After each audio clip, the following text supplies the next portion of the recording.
आज हमारा बोर्ड परीक्षा 2023 का पेपर है, हम इसे सॉल्व करेंगे। ठीक है, पैटर्न आपको पता है, 27 क्वेश्चन आएंगे।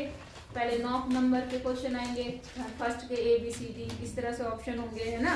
उसके बाद में 2 से लेकर और कहाँ तक 9 तक जो प्रश्न आते हैं वो कैसे आते हैं आपके एक वो भी एक नंबर के। तो 9 क्वेश्चन इधर बनते हैं और 2 से लेकर 9 तक 8 क्वेश्चन इधर बनते हैं। टोटल कितने क्वेश्चन बन गए? 17 ना। 9 8 16 क्वेश्चन बने। कितने बने? 16 तो बने। 2 से लेकर अच्छा 1 2 4 इधर बन गए और 9 उधर मैंने बोला था 9 ही बनते ना उधर जी। 5 ना 4 उधर 4 मतलब 8 उधर है 8 इधर है। तो टोटल 16 क्वेश्चन एक नंबर के होते हैं। कितने? एक नंबर 16। बाकी तो आपको पता ही है। ठीक है, 2 नंबर फिर 4 नंबर फिर 5 नंबर। तो पेपर शुरुआत करते हैं। फिर से सबसे पहला सवाल कौन सा होता है? रट जाना चाहिए। पहला सवाल बस। तो पहला क्वेश्चन इसमें फिर से बोल रहा है कि निम्नलिखित से कौन सी अपरिमेय संख्या है। ठीक है, आपके पास जो ऑप्शन दिया है वो ध्यान से देखना। 0.1 to 5 दिया है पहला ऑप्शन। दूसरा ऑप्शन दिया है आपके पास 2√2। तीसरा ऑप्शन दिया है 2√4 और अगला ऑप्शन दिया है √2 × √8। बताओ कौन सी अपरिमेय संख्या है? √2। कौन सी? 2√2। समझ गए जी? क्यों? क्योंकि इसको तो हम लिख सकते हैं, इसको बताया और बन गया p/q बन गया ना। इसको √2 को हम ये पूर्ण वर्ग नहीं है ना, इसका है जी। तो पूर्ण वर्ग बन गया और इसका करने पे 16 यानी 4। समझ गए? तो आपकी कौन सी संख्या अपरिमेय संख्या है? 2√2। इनमें गलत तो नहीं करोगे? नहीं जी। तो पहला और दूसरा वाला कुछ सवाल तो ऐसे तो फिक्स हो गए जी। नहीं आई बात समझ में? दूसरा सवाल है इसमें जो खास है, बहुपद x² - 3 के शून्यकों का योग ज्ञात करना है। क्या ज्ञात करना है? शून्यकों का योग। शून्यकों का योग क्या होता है? Alpha plus beta. Alpha plus beta तो होता है लेकिन 20 के बराबर होता है -b/a। तो पहले हम अपनी इक्वेशन को थोड़ा अच्छे से बनाने की कोशिश करेंगे। क्या होता है? सबसे पहले x² होता है, फिर क्या होता है? x। तो x नहीं है तो मैं उसके साथ में ऐसे लिख सकती हूँ। क्या? 0 × x और माइनस का 3। समझ आई बात? तो a कितना आ गया आपका? b कितना आ गया आपका? 0। माइनस भी प्लस लिखेंगे, है ना। यहाँ पर 0 चाहे माइनस लिखो चाहे प्लस लिखो तो खैर कोई बात नहीं। यहाँ पर कितना हो गया? -3 और c बराबर -3। अब आपको पता है अल्फा प्लस बीटा क्या होता है? -b/a। तो -b/a कितना आया? 0। इसका मतलब अल्फा प्लस बीटा कितना होगा? 0। नहीं आई बात? तो इक्वेशन में कभी भी मूलों का योग मूलों का गुणनफल पूछेगा तो आप तुरंत ये काम करके दिखा देंगे। बोलो बात समझ आ गई कि नहीं आई? अगला सवाल, यदि किसी समांतर श्रेणी का वही nवां पद दिया है तो 8वां पद निकालना है। क्या करते हैं? nवां पद दिया है, कितना दिया है? 3n + 1। 8वां पद पूछा है। क्या बोलती हूँ मैं हमेशा? 8 का मात्र 8 × 16 24 मुझे वाली सवाल है कि नहीं है जी? ठीक है, अगला सवाल है sin a = 1/2। sin a बराबर है 1/2। तो आपसे cos a की वैल्यू पूछ रहा है, कौन बताएगा? फटाफट बताओ। sin बराबर क्या होता है? लंब बटे कर्ण। जब आप इसको निकालोगे कितना आएगा? 3 नहीं √3/2। ठीक है, अब √3/2। बात समझ आ गई जी? नहीं आई? पक्का जी? अगर आपको ऐसे भी ना हो तो आप और भी तरीके अपना सकते हो। ये एंगल a के लिए 1/2 किसके लिए होता है? 30 के लिए। तो sin cos 30 का मान देख लो। ऐसे भी कर सकते हो, कई तरीके होते हैं। मैं आपको कहती हूँ कि किसी भी क्वेश्चन को सॉल्व करने के पता नहीं कितने तरीके होते हैं। आई बात समझ में? आपके दिमाग में अगर सवाल बैठ गए हैं, सारी तरीके बैठ गए हैं, तो आप किसी भी तरीके से कोई भी सवाल को क्या कर सकते हो? बात समझ आ गई आपको? अगला सवाल देखो, बिंदु। अब देखो मध्य बिंदु के निर्देशांक निकालने। ये क्या था?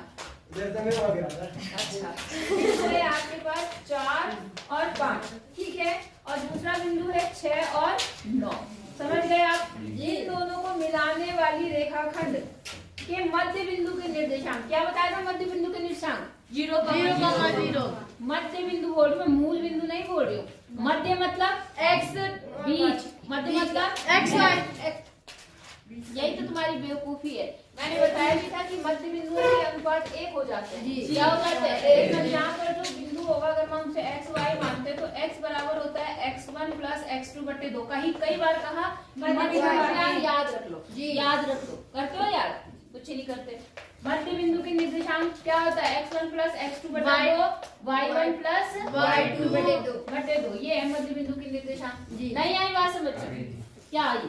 मध्य बिंदु के निर्देशांक क्या है? x is equal to x1 plus x2 upon 2 और y बराबर प्लस y2। ठीक है, ये फॉर्मूला मैंने बताया भी था आपको कहाँ से, विभाजन सूत्र से आता है।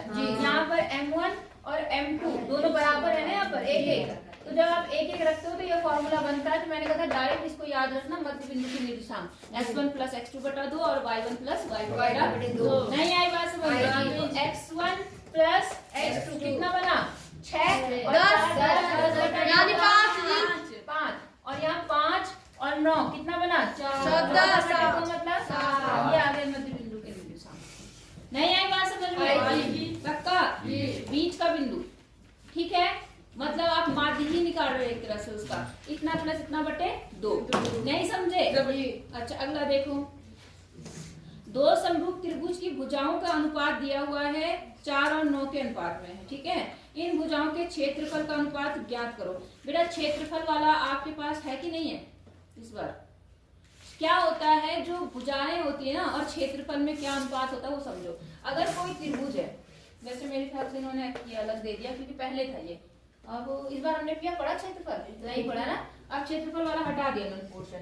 मतलब किसी त्रिभुज, अगर दोनों समरूप त्रिभुज हैं, क्या है यहाँ पर? समरूप, और उनकी भुजाओं में अनुपात दिया है, तो उनके क्षेत्रफल का अनुपात होता है, उनका वर्ग होता है। उनका क्या होता है? वर्ग। नहीं आई बात समझ में? मान लो जैसे इन्होंने कहा ये है 4 और ये मान लो 9 है, तो ये भुजाओं का अनुपात है। इसका अनुपात है। अगर हम इसे a मानते हैं, इसको b मानते हैं, इसको p मानते हैं, इसको q मानते हैं, तो आपको ab बटा क्या दिया हुआ है? pq।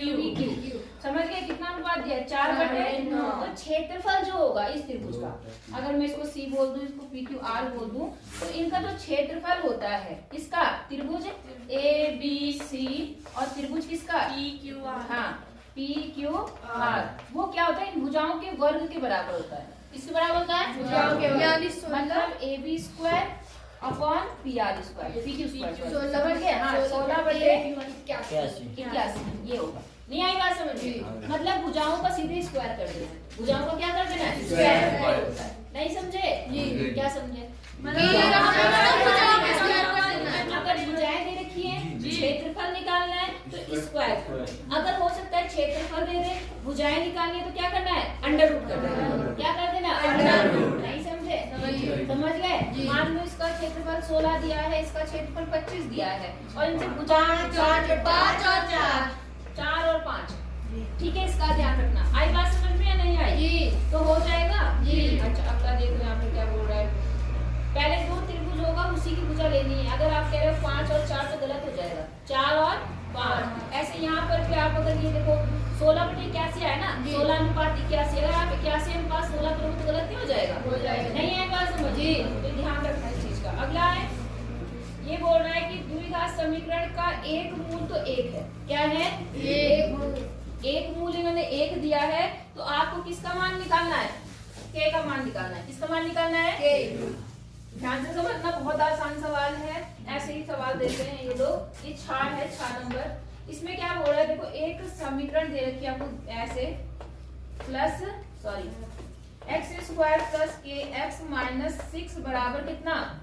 इसका एक मूल दिया है। एक मूल कितना दिया है? 1 दिया है। तो आपको किसका मान पूछ रहा है? आप मुझे ये बताओ मूल क्या होता है?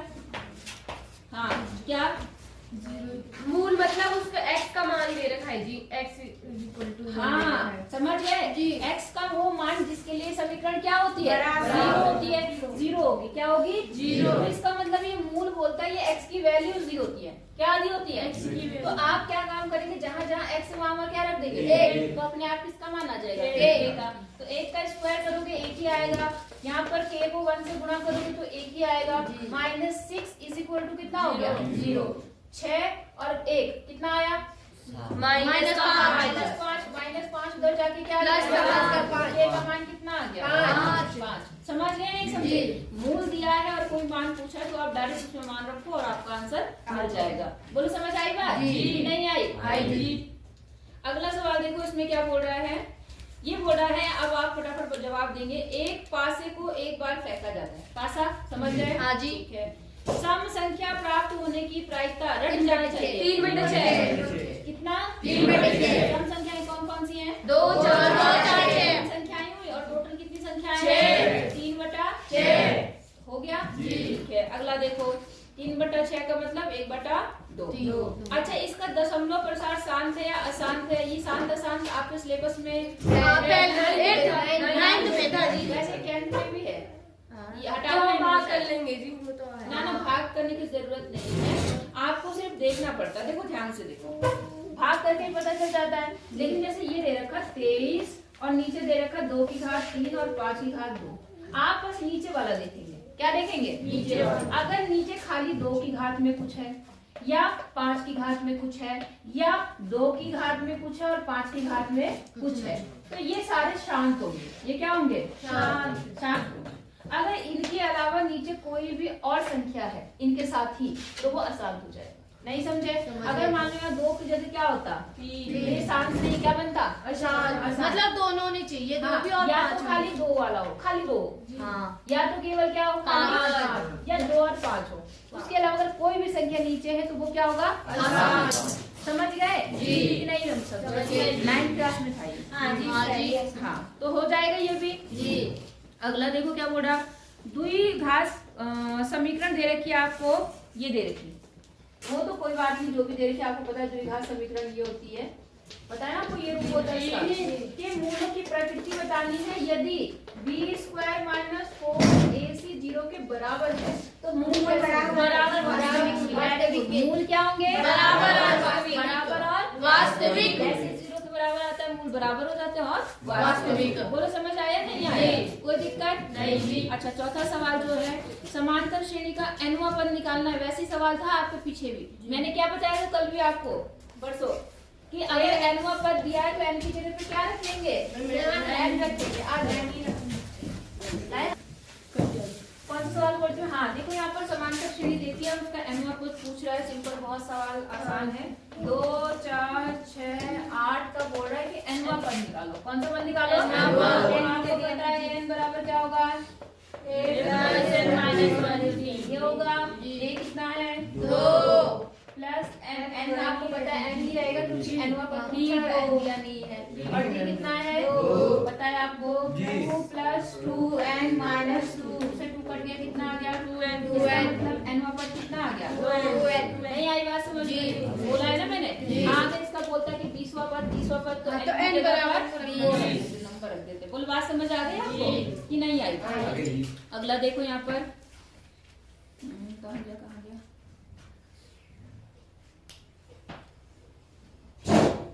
हाँ, 5वां था ना हमारा। अब देखो, बिंदु की x अक्ष से दूरी बतानी है। एक बिंदु दिया है आपको 3,4। कौन सा? 3,4। इसकी x अक्ष से क्या बनानी है? बतानी है आपको दूरी। अब देखो जरा इस सवाल को ध्यान देना, x अक्ष से दूरी आई बात समझ में? x अक्ष से दूरी ये है आपका, ये बिंदु कितना है? 3,4। तो 1 2 3 और ऊपर कितना है? 4। 1 2 3 4 मान लो यहाँ 4। तो x अक्ष से इसकी दूरी कितनी है? 4। 3 है। 3 क्यों है? 4 कितनी है? 4। x अक्ष कौन सी है? ये वाली अक्ष है ना। और इस बिंदु की दूरी कहाँ है? बिंदु यहाँ पर है 3,4। तो इसकी x अक्ष से दूरी कितनी है? 4। नीचे के लिए समझ गए? मतलब जो अगर x अक्ष से दूरी बोलेगा तो y का निर्देशांक आएगा, y अक्ष से दूरी बोलेगा तो x का निर्देशांक। नहीं समझे? समझे कि नहीं समझे? x अक्ष ये वाली है ना, तो दूरी हमेशा सीधी ली जाती है। आपको बता रखा मैंने, तिरछी नहीं ली जाती। कैसी ली जाती है? सीधी। तो अब सीधी दूरी आपकी कितने ऊपर है? 4। तो इसका मतलब इसकी दूरी कितनी है x अक्ष से? 4। आई बात 4 मात्रक। और अगर y अक्ष से बोलता तो 3 मात्रक। समझ गए कि नहीं समझे? समझ गए। अगला देखो, यदि एक वृत्त की परिधि दे रखी, क्या दे रखी? परिधि। ये तो नॉर्मल सवाल है। वृत्त की परिधि दे रखी है मैंने 2 पाई। कितनी दे रखी? 2 पाई। तो आपको इसकी त्रिज्या भी बतानी है। क्या बतानी है? त्रिज्या। हमने त्रिज्या को क्या मान लिया? r। आपको पता है, यहाँ लिखो परिधि। परिधि दी है, कितनी दी है परिधि? 2 पाई। 2 पाई। और सूत्र क्या होता है परिधि का? 2 पाई r। तो 2 पाई r बराबर 2 पाई। समझे नहीं समझे? ये पाई से पाई कट गया, 2 से 2 कट गया, r बराबर कितना आ गया? 1। जला के भाग करना, 0 मत कर देना, 1। इसका मतलब उसकी त्रिज्या कितनी है? 1 है। बोला समझ आई बात जी कि नहीं आई? आएगी। एक एक नंबर के बड़े मजेदार सवाल हैं, लेकिन तुम लोग पता नहीं कितने करते हो कितने नहीं करते हो। अच्छा अब मुझे बताओ कि वृत्त के बाहर स्थित एक बिंदु पर वृत्त के बाहर किसी बिंदु से वृत्त पर कितनी स्पर्श रेखा? 2। पता है ना आपको? बाहरी बिंदु से कितनी की जा सकती है? 2। वृत्त पर स्थित किसी एक बिंदु से 1। और वृत्त पर कितनी स्पर्श रेखाएं हो सकती है? बिंदु की बात नहीं करी तो कोई कहीं पे भी खींच सकते हैं। समझ गए? अच्छा अगला सवाल, आंकड़ों का माध्य बताना है। एक आंकड़े दिए हैं, आपको इनका क्या बताना है? माध्य। जब मैंने ये पाठ शुरू किया था आपको, तो सबसे पहले यही सवाल बताया था कि इनका माध्य कैसे निकालते हैं। देखो आपके पास दिया 2, 6, 3, 8, 2 और 7। इसका निकालना है आपको माध्य। कैसे निकालेंगे बताओ? क्या बताया था मैंने शुरुआत में? हाँ 2 है जी। देख से बोलो, जोड़ के क्या करते हैं? 3 ये सब नहीं करना। जब मैंने पाठ पढ़ाया था, मैंने रन वाले उदाहरण दिए थे जी, जिसमें सबसे ज्यादा सबसे ज्यादा बहुलक होता है जी। सबसे ज्यादा क्या होता है? जो बीचों बीच आता है वो माध्यक होता है जी। 8 और 3 इन सबको जोड़कर जितने नंबर उतने से भाग कर दो जी। तो कितने हैं ये? 2 और 6 8। 8, 9, 10, 11, 19, 20, 21 और 28। 28 बटे कितना? 1, 2, 3, 4, 5, 6। ये अब काट में जो भी आपका आंसर आता है। नहीं आई बात समझ? आई जी। नहीं आई? आएगी। तो आपका माध्य समझ आया कैसे निकालते हैं? जितनी संख्याएं सबको जोड़ के उनका क्या करते हैं? जितनी संख्याएं। माध्यक निकालने के लिए बिल्कुल पहले इन्हें बढ़ते क्रम में लिखते हैं। कौन से क्रम में? अगर किसी का माध्यक निकालना होता, क्या निकालना होता? माध्यक। तो पहले इन्हें बढ़ते क्रम में लिखो। तो सबसे पहले क्या है यहाँ पर? 2। फिर क्या है? 2। फिर क्या है? 3। फिर क्या है? फिर क्या है? 7। फिर क्या है? 8। तो मैंने कहा अगर बढ़ते क्रम में लिख दिया, माध्यक मतलब बिल्कुल बीचों बीच। माध्यक मतलब बीच में 1, 2, 3, 4, 5, 6 है ना? तो 6 के बीच में कौन कौन से आए? 3 और 6। तो हम उन 3 और 6 को लेकर उसका भाग करेंगे, मतलब 9/2 करेंगे। अगर यहाँ पे 7 संख्याएं होती तो सिर्फ बीचों बीच जो आता वो आता। समझ गए?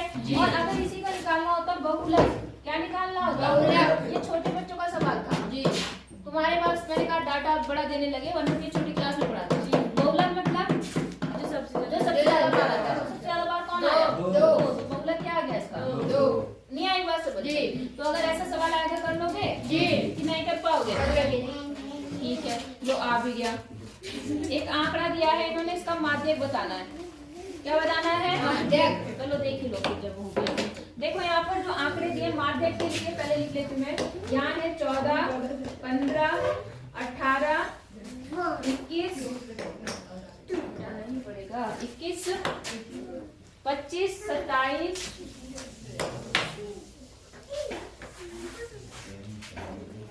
क्या हुआ? सर दर्द हो रहा है?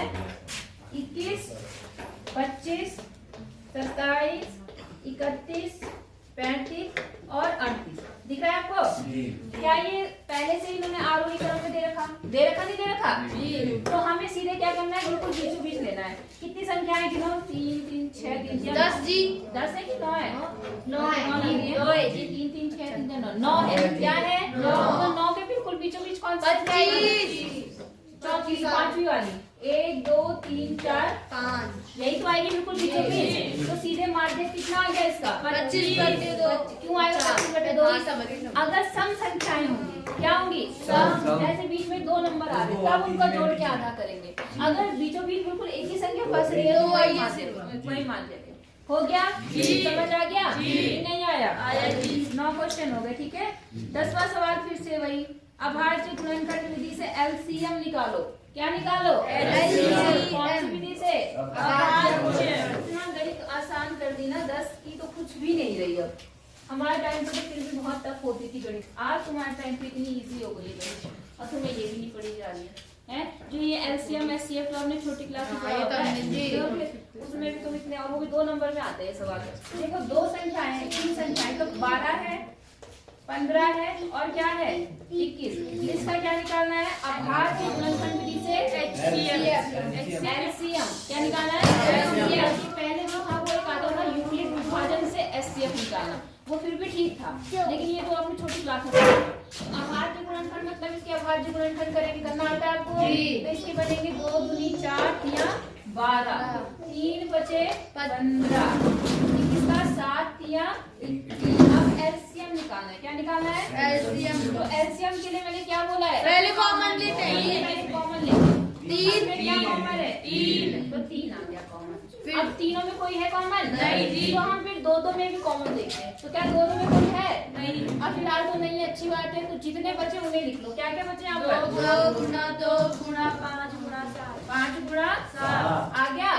अगर आपको ऐसे नहीं आता तो तीनों एक साथ भी निकाल सकते हो, ऐसे वाला फॉर्मूला याद है ना। तो आप देख लो, गुणा कर लो। यहाँ कितना? 5 दूनी 10, 10 दूनी 20, 20 दिया 60, 60 को 7 से गुणा करो, 6 6 42, कितना आ गया? 420, 420 आ गया। क्या? एलसीएम। ये आ गया एलसीएम 420। समझ आया नहीं आया? जी। अब फिर अगला सवाल आ गया, समीकरण दिया इसके मूल निकालने। तो मूल निकालने में तो आप एक्सपर्ट हो एक्सपर्ट जी। x square plus x minus 0 के मूल निकालने। तो मूल मतलब x का मान निकालने जी। हाँ, जिसके लिए वो 0 होगा, है ना। तो x का मान निकालना है, डायरेक्टली हम ये बोलेंगे। तो आप इसके फैक्टर करोगे तो क्या होगा? घटाने पर क्या आना चाहिए? a। कितना आएगा बताओ? 0 माइनस 6 माइनस, वेरी गुड। इसके जब आप करोगे फैक्टर तो माइनस नीचे आएगा। क्या? 3 माइनस, तो 3x माइनस 2x माइनस 6 बराबर 0। x कॉमन ले लो तो x माइनस x प्लस 3 आ गया। यहाँ से कॉमन ले लो -2, तो x प्लस क्या आ गया? 3। x प्लस 3 एक ब्रैकेट में आ गया, दूसरे ब्रैकेट x माइनस 2 एक ब्रैकेट में आ गया, सब 0 के बराबर। तो जब आप बारी बारी से इनको 0 के बराबर x बराबर -3, x बराबर प्लस करेंगे, आप तो दोनों क्या आ गए? मूल आ गए। आई बात समझ में कि नहीं आई? आएगी। पक्का जी। फिर इन्होंने एक सवाल आपके आउट ऑफ सिलेबस दे रखा, जो मैंने कल भी आपको बताया था। ऐसा सवाल बताओ क्या सवाल है, मैं बताती हूँ आपको। देखो जरा ध्यान से। इन्होंने दिया है 10 48, ठीक है, इंटू 10 23, ठीक है, 10 42, ठीक है, और 10 67, ठीक है। इसको बराबर 1 प्रूफ करना है। क्या करना है? 1। तो कल था ऐसे एक क्वेश्चन जिसमें साइन 42 और कॉस 48 कुछ ऐसा था। ऊपर नीचे जब मैंने कहा था इसका आंसर हमेशा एक आता है जी, बोला था जी। यहाँ पर भी इन्होंने 1 दे दिया प्रूफ करने के लिए, आंसर क्या आएगा? 1। तो मैंने आपको क्या करना है, इसकी लेफ्ट हैंड साइड लेनी है। कौन सी साइड लेनी है? Left hand side. और उन ग्रुप को ढूंढना है जो 90 बना रहे हो। 10 42 10 48 ये वाले 90 बना रहे हैं जी। तो इनमें से एक को चेंज करेंगे, ठीक है, और ये भी 90 बना रहे होंगे, तो इनमें से भी एक को चेंज कर देंगे। तो हम एक इसको कर देते हैं और एक इसको, उन दोनों को नहीं करते। अब कैसे चेंज करेंगे? 90 माइनस 48, 90 माइनस 48 को क्या लिख सकते हैं? 90 माइनस 48, क्यों 90 माइनस 48 करेंगे तो 42 ही बनेगा। हाँ, 90 माइनस 42 करो, क्योंकि हमें यही चीज चाहिए यहाँ पर जी। तो 90 माइनस 42 समझ गए। और ऐसे इसको करो तो ये क्या बन गया? 10 90 माइनस 67, बाकी ऐसे ही रख दो। 10 42 और 10 67। समझ आया नहीं आया आपको? आ गया जी। केवल 90 का ग्रुप बनने वालों को करना है। अब 10 90 माइनस थीटा मैंने क्या बताया था कल? क्या बनता है? Sine 90 minus theta cos theta, cos 90 minus theta sine theta, 10 90 minus theta cot theta, cot 90 minus theta tan theta, sec 90 minus theta cosec theta, और cosec 90 minus theta sec theta. समझे जी? नहीं समझा जी? समझ गए? साइन का कॉस, कॉस का साइन, टेन का कॉट, कॉट का टेन, सेक का कॉसेक, कॉसेक का। अच्छा, इस केस में 90 वाले में, समझ गए? तो साइन tan 90 माइनस थीटा क्या बन गया? cot 40, समझ गए? और tan 90 माइनस थीटा फिर से क्या बन गया? cot 67। बाकी मैंने दोनों को हमने कुछ चेंज नहीं करा तो उसको हम ऐसे ही लिख लेंगे। समझ आई बात या नहीं आई? आ गई? अब देखो tan 67 और cot 67, tan cot का क्या होता है? उल्टा। तो मैं इसकी जगह पे 1/10 लिख सकती हूँ। तो 10 से 10 क्या हो जाएगा? ऐसे ही ये भी से क्या होगा? और क्या आएगा? 1। आई बात समझ में? जी। इन्होंने सिलेबस में हटा दिया है, लेकिन पेपर बनाते हैं पता नहीं क्यों नहीं ध्यान देते और दे देते हैं क्वेश्चन। फिर भी समझ आ गया नहीं आया? जी। आ गया? जी। पक्का? जी। आगे चले? जी। अच्छा, अब देखो फिर से एक सवाल और आ गया।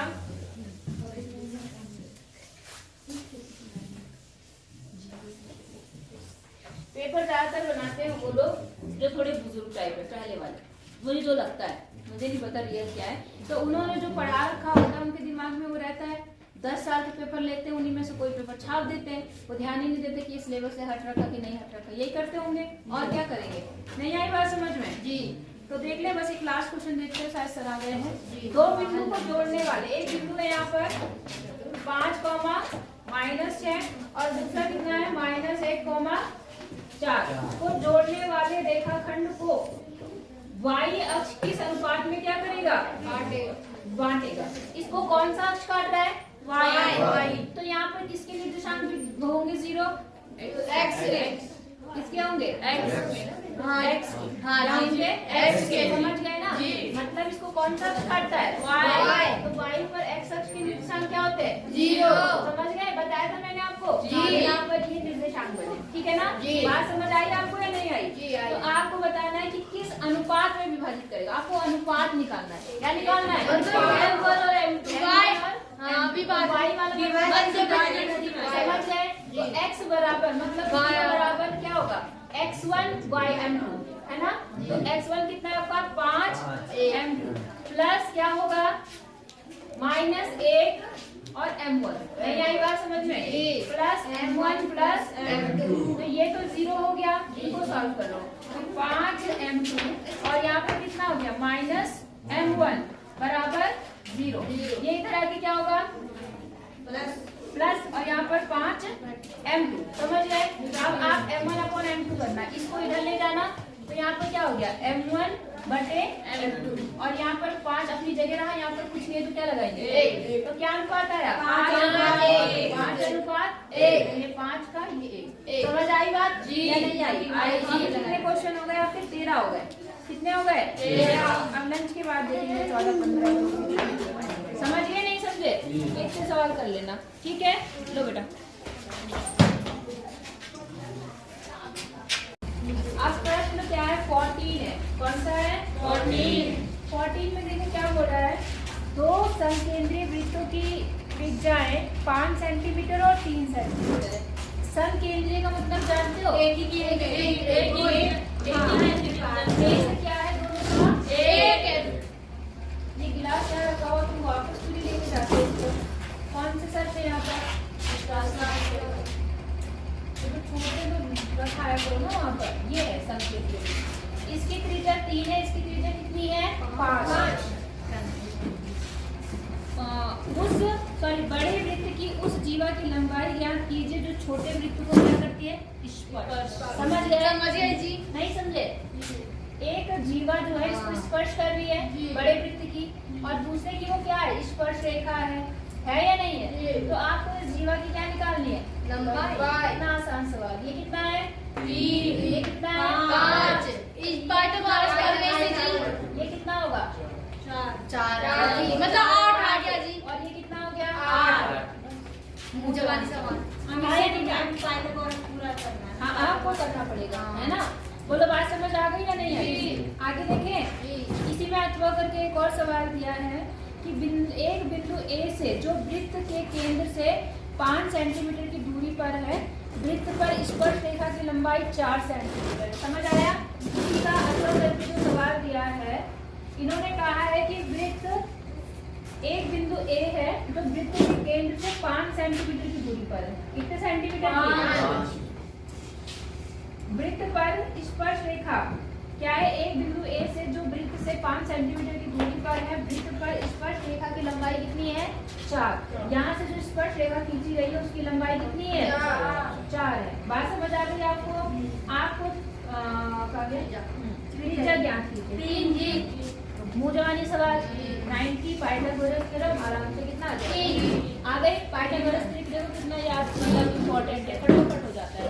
जवानी आपको पता है, करने का तरीका आपको पता है, हो जाएगा जी, नहीं हो पाएगा हो जाएगा। ठीक है, 15 सवाल देखो, ये भी कई बार एग्जाम में आ रहा था, इम्पोर्टेंट है ये 15 वाला, है ना। मैंने कई बार देखा इस सवाल को आते हुए। इसमें क्या है 15 सवाल में, यहाँ पर देखो एक दो यहाँ पर लाइनें हैं, एक PQ है और एक है यहाँ पर RS। क्या है RS, और ये एक दूसरे को ऐसे ऐसा है, ऐसा चित्र किया हुआ है, दिख रहा है आपको? ये है O। आपको बता रहा है कि जो PQ है, कौन सी लाइन PQ, वो समांतर किसके है RS। आपको बताना है कि ये त्रिभुज इसके क्या है समरूप। हो जाएगा जी, क्योंकि वो हो जाएगा। एकांतर स्थिति कोण बराबर है और शीर्षा बिंदु है बस, ये इसके बराबर जी, एकांतर स्थिति इसके बराबर और ये शीर्षा बिंदु कोण, तो ये त्रिभुज के समरूप हो जाएगा जी। 2 नंबर जी, तुरंत आई। बात समझ में नहीं आई? 3 कोण बराबर करने हैं, ये वाला इसके बराबर होता है, ये Z जैसा बनता है एकांतर कोण के हिसाब से, ये इसके बराबर, और जो दोनों आपस में लाइनें कट रही है वहां पर शीर्षा बिंदु कोण। बात समझ आ गई? तो हो जाएगा जी। 16 सवाल भी आप फटाफट आंसर देंगे मुझे। एक थैले में 3 लाल 5 काली गेंदें हो गई, 3 लाल 5 काली, ठीक है। इस थैले में से एक गेंद यथाक्षर निकाली जाती है, इसकी क्या प्रायिकता है कि गेंद लाल रंग की हो? 3/8 कितना 3/8 लाल 3 है और ये कुल 3/8। अच्छा, अगर के एक और सवाल दे रखा है, अगर ये नहीं आया तो ये करो। बामन पत्तों की अच्छी प्रकार से फेंटी गई गड्डी में से एक पत्ता निकाला जाता है, लाल रंग के बादशाह होने की प्रायिकता बतानी है। 2/52 कितना 2/52। लास्ट में 2 पास होते हैं लाल जी। 2/52। समझ गए? नहीं समझे? तुम भी थोड़ा उसकी तरह अच्छी कंपनी ले लो तो थोड़ा बहुत तुम्हें भी समझ आने लगेगा। बैठे हो, आई बात समझ में? अगला सवाल है, देखो यहाँ पर निम्नलिखित समीकरण के युग्म को हल कीजिए। वैसे जैसे समीकरण हल आपके पास से चले गए हैं, आउट ऑफ सिलेबस है, लेकिन यहाँ पर दिया हुआ है। बात समझ आ गई? तो क्या कराओ या राजू? यहाँ देखो ऐसा सवाल दिया है, ये पहले थे आपकी 3.6 है, 3.5 है, उसमें था, ठीक है। लेकिन अब इन्होंने दे रखा है, पता नहीं क्यों दे देते हैं ये 2/√x प्लस 3/√y बराबर 2, और दूसरा दिया है 4/√x माइनस 9/√y बराबर -1 दिया। अभी तक जितनी इक्वेशन आपने देखी थी उसमें x y ऊपर होता था, होता था नहीं होता जी। इस वाली इक्वेशन में क्या करना पड़ता है? इसमें नहीं, परमेयीकरण नहीं करते तो मानना पड़ता है। क्या करना पड़ता है? मानना। ये आपके सिलेबस में फिलहाल तो नहीं है, लेकिन दे रखा तो देख ही लो। क्या करना पड़ता है? इसको मानना पड़ता है। मानना क्या पड़ेगा? जैसे यहाँ पर 1x है, √x है, यहाँ भी √x है, दोनों में सेम है ना, तो आप मान लो 1/√x बराबर कुछ मान लो, a मान लिया। ऐसे ही 1/√y क्या मान लोगे आप? b मान लो, और ये मान कहाँ रख दो? इसमें रख दो, समझे? अब देखो यहाँ पर है 1/√x, समझ आया? इसका मतलब क्या हो गया? 1/2a बना 2a, और इसकी जगह पे क्या बना? 3b, क्योंकि यहाँ पर क्या है? by बराबर कितना आ गया? 2। समझ गए? बस यही इसमें मेन काम होगा, बाकी आपको आता है। यहाँ पर भी देखो क्या हो गया? 1/√x क्या बन गया? 4, और यहाँ कितना बन गया? 9b बराबर -1। अब ये x और y में जैसे इक्वेशन बनती है वैसे बन गई, आप इन्हें सॉल्व कर लो पहले, ठीक है। a और b का मान निकालो। तो देखो यहाँ पर 4 है, यहाँ क्या है? 2। तो समीकरण ये जो 3 है, ये तो 1 थी, ये 2 थी, इसका नाम 3 दे दो, इसका नाम क्या दे दो? 3 में समीकरण 3 में कितने से गुणा कर दो? यहाँ बन गया आपका 4a, और यहाँ कितना हो जाएगा? 6b, और यहाँ 4। समझिए नहीं समझिए? इन दोनों को घटाने पर, ठीक है, ये कट गया 9 और 6 -15 का बी, -15 और यहाँ कितना आ गया? -5 माइनस माइनस कितना आ गया? माइनस से माइनस 1/3 1/3 5 यहाँ 15 में आएगा, 15 यहाँ बटे में आएगा। ऐसा नहीं कि तुम 1/3 को 3 कर दो। अब ये बहुत गंदी चीजें से फेंक के आओ और दूर रहना मेरे से। बात समझ आ गई? ये बी का मान आ गया। अब किसी एक में ये मान रख दो तो उससे किसका मान आएगा? ए का, है ना? तो यहाँ रख दो, मान लो तो यहाँ देखो कितना है 2a + 3 × 1/3 = 2। समझ आया? यहाँ 2a आ गया, 3 से 3 क्या हो गया? कट गया। तो +1 बराबर कितना आ गया? 2 1 माइनस प्लस में इधर आके क्या होगा? माइनस। तो 2 में से 1 गया 2a। तो a बराबर कितना आ जाएगा? 1/2। यहाँ तक समझ आया? हमारे आंसर ये नहीं है, हमारे आंसर x और y में आने चाहिए। अभी आपने किसका मान निकाला? a और b। तो आप क्या काम करेंगे? यहाँ पर मान रखेंगे। बात समझ आई? तो आपको पता है, अब चूंकि आपको पता है 1/x बराबर कितना था? 1 तो 1/2 कितना हो गया? 1/2। क्रॉस मल्टीप्लाई कर लिया तो यहाँ से कितना हो गया? 2 = √x। समझ गए? अब दोनों तरफ का स्क्वायर कर लो, वर्ग कर लो। तो वर्ग करने पर यहाँ पर x आ गया और यहाँ पर कितना हो जाएगा? 4। तो x का मान कितना आ गया? 4। समझ गए? सेम ऐसे वहां पर भी करो। 1/√y बराबर b था। b कितना है आपके पास में? 1/3। तो √y बराबर कितना हो गया? 3। दोनों तरफ का वर्ग करने पर y बराबर 9। ये है आपके आंसर। समझ आया? केवल आपको ये देखना होता है कि जो चीज एक जैसी है उनको आप मानते हो। अक्सर अपॉन में ही मानना पड़ता है। नहीं आएगा समझ में? वैसे ही दी होती है वो। ठीक? नहीं आएगा समझ में? पहले आपके सिलेबस में था, अब ये सिलेबस से हटा रहे हैं। इसकी बात समझ आई? नहीं आई? अब ये दे रखा 23 में, सिलेबस तो चेंज पहले से ही हो गया था, लेकिन 23 के पेपर में भी दे रखा। चलो कोई बात नहीं। तो हो जाएगा नहीं होगा? ठीक है। 18वां सवाल आ गया। फिर से रेलगाड़ी वाला सवाल आ गया। समय बढ़ा दिया या चाल बढ़ा दी, समय कम हो गया। हाँ, तो बस बार बार यही रिवाइज होते हैं। अगर आप 10 साल के पेपर कर लो ना, आप 100 में से 100 लाओगे। बात समझ आ गई? नहीं?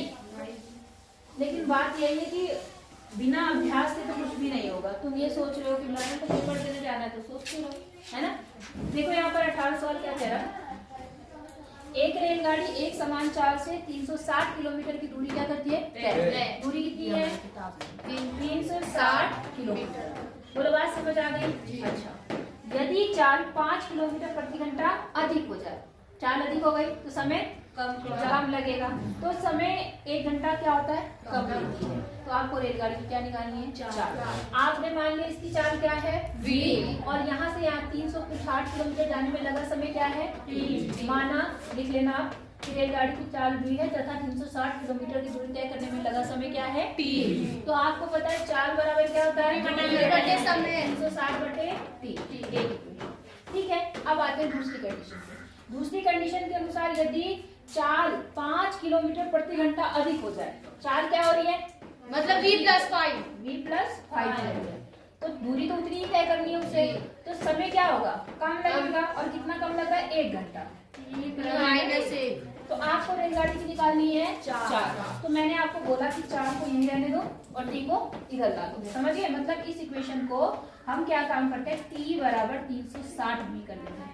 समझ आया? द्विघात समीकरण बनेगी, सॉल्व हो जाएगा। पीछे था यहाँ पर देखो t b तो ऐसे ही रहा, 5 भी ऐसे ही रहा।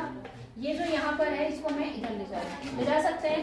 यहाँ बन गया t-1 बराबर कितना? 360। अब मान रख दो v+5। यहाँ कितना? 360/v-1। 360/v। और -1 समझ गए? बराबर 300।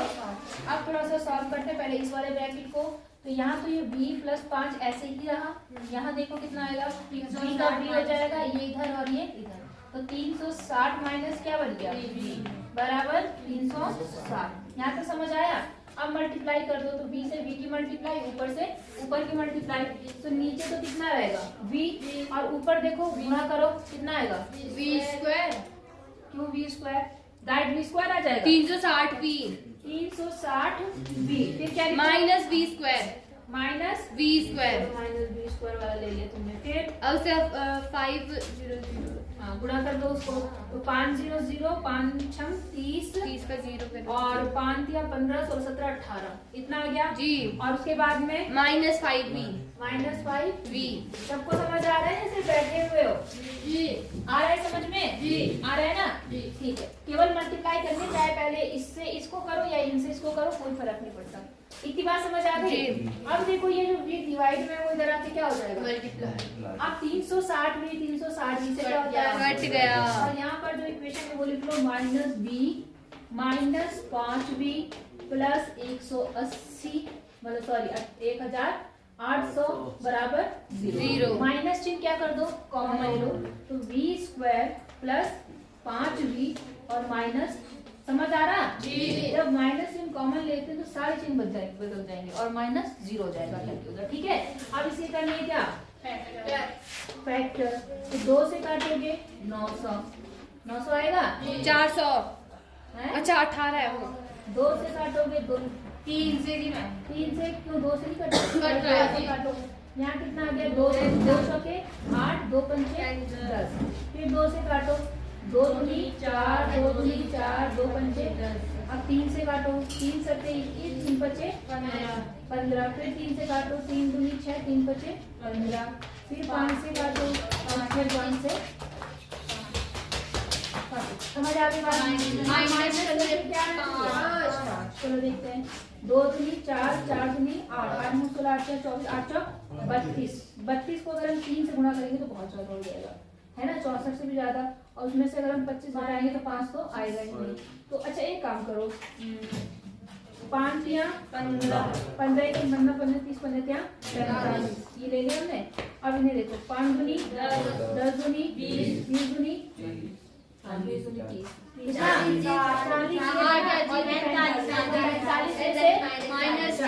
है ना? तो ये हो गया प्लस 45v माइनस 40 और बराबर। समझ आया नहीं आया? इसमें कॉमन लिया तो यहाँ पर आ गया b प्लस 45 और जब यहाँ पर कॉमन लिया माइनस का 40 तो b क्या आ गया? b plus. समझ आया? अब आपके b के 2 आंसर आ गए। पहले चलो लिख लेती हूँ मैं। माइनस वाला नहीं होगा जी। b माइनस 40, ठीक है? तो एक तो b का मान आ गया माइनस 45। ये अमान ये क्या होगा? अमान्य होगा। लिख देना वो अमान्य। और b बराबर कितना आ गया? 40 किलोमीटर प्रति घंटा उस गाड़ी की क्या है? 4 भी आए थे कुछ आया था। देखो 23 में आया और फिर 25 में। समझ रहे हो? इस तरह से मतलब आपके क्या होते हैं हर एक पेपर। आप जैसे 25 में जो आया है ना वो सॉरी 26 है ना, तो 24 वाले पेपर के बहुत सारे क्वेश्चन मतलब 2-4 क्वेश्चन तो मिल ही जाएंगे आपको। समझ रहे हैं कि नहीं समझ रहे हैं? पास होना है तो इन पेपर पे ज्यादा बुक फोकस करना है। इतना आगे समझ में कोई दिक्कत नहीं? ठीक है, आगे देखें। भाई जो समझने वाला है वो तो कर लेगा, जो नहीं है समझने वाला फिर हम उसके लिए क्या बोल सकते हैं? सही बात है कि नहीं है? जिनको मेरी बातें समझ आ रही है कि मैं क्या समझाना चाह रही हूँ उनके लिए तो गणित आसान लग रही है, लेकिन जो समझना ही नहीं चाह रहे हैं तो उनके लिए तो मैं चाहे अपना क्या बोलते हैं कलेजा निकाल के रख दो ना तो भी कहेंगे ना ना ये कलेजा थोड़ी ना है। तो वही कहानी होती है। समझ गया? नहीं समझे? इसमें अथवा करके एक और क्वेश्चन दिया है उसे देख लेते हैं। 3 वर्ष पूर्व रहमान की आयु का व्युत्क्रम अब से 5 वर्ष पश्चात उसकी आयु के व्युत्क्रम का योग 1/3 है। ठीक है, उसकी वर्तमान आयु निकालिए। ठीक है, रहमान है उसके हमें क्या निकालनी है? वर्तमान आयु। तो हम मानते हैं वर्तमान आयु है। माना हमने क्वेश्चन में कौन सा रहमान की आयु है? हाँ, वर्तमान रहमान की वर्तमान आयु। वर्तमान आयु हम क्या मानते हैं? x वर्ष। अब इसमें सारे चेंजेस करना। ठीक है, प्रश्न के अनुसार आ जाओ।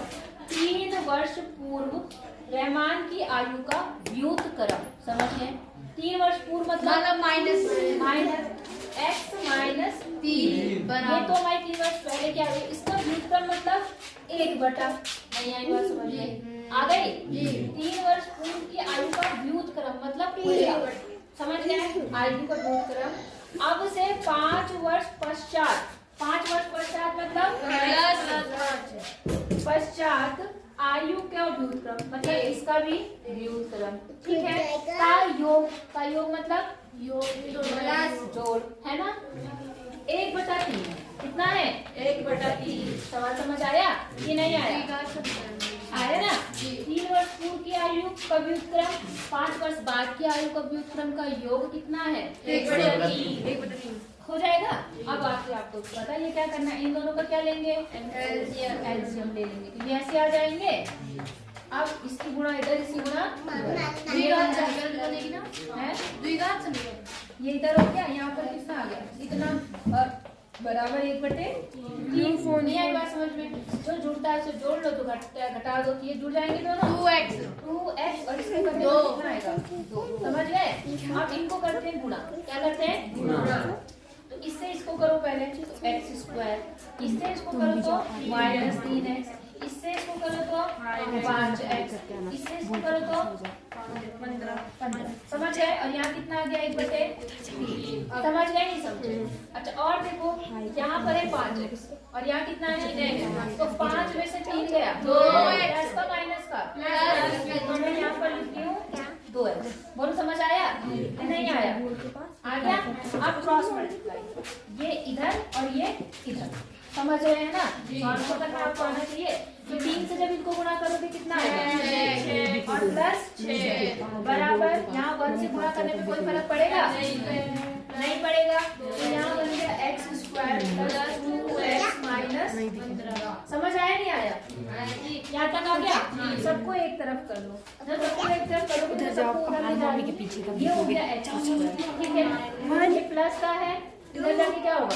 -4 का 6 में से 2 गया, कितना आया? -4, ठीक है। ये 6 प्लस का है, ये प्लस का है, इधर आके तो कितना होगा? -21। समझ आया नहीं आया?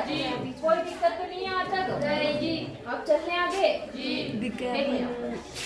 21 के फैक्टर करने पर घटाने पर 4।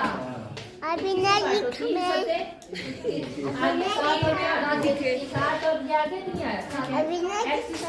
अब वो आवाज नहीं 7x। अब यहाँ माइनस करूंगी, माइनस, लेकिन ये माइनस उसको क्या कर देगा? नहीं आई बात समझ में? इतना तो नहीं पूरा, ठीक है। क्या 4x आ गया -21। आप ढंग से करना, शॉर्टकट करना, ठीक है, वरना कहीं गलत हो। x यहाँ पे करके x -7 आ गया। यहाँ पर क्या कुछ कॉमन है? गलत कर दिया मैंने, 3 आना तो मेरी देखी, ठीक है ना। अब यहाँ पर हमने 3 कॉमन मिले तो x -7 फिर से आ गया। समझ आया? तो x -7 एक में आ गया और x + 3 किस में आ गया? एक में आ गया, ठीक है। तो आपका एक मान तो x का 7 आया और एक मान कितना आया? आपसे पूछा क्या था? आयु माइनस में नहीं, तो 7 आ गया। तो इसकी वर्तमान आयु कितनी है? 7। रहमान 7 वर्ष का है। कितने वर्ष का है? 7। समझ आया कि नहीं आया?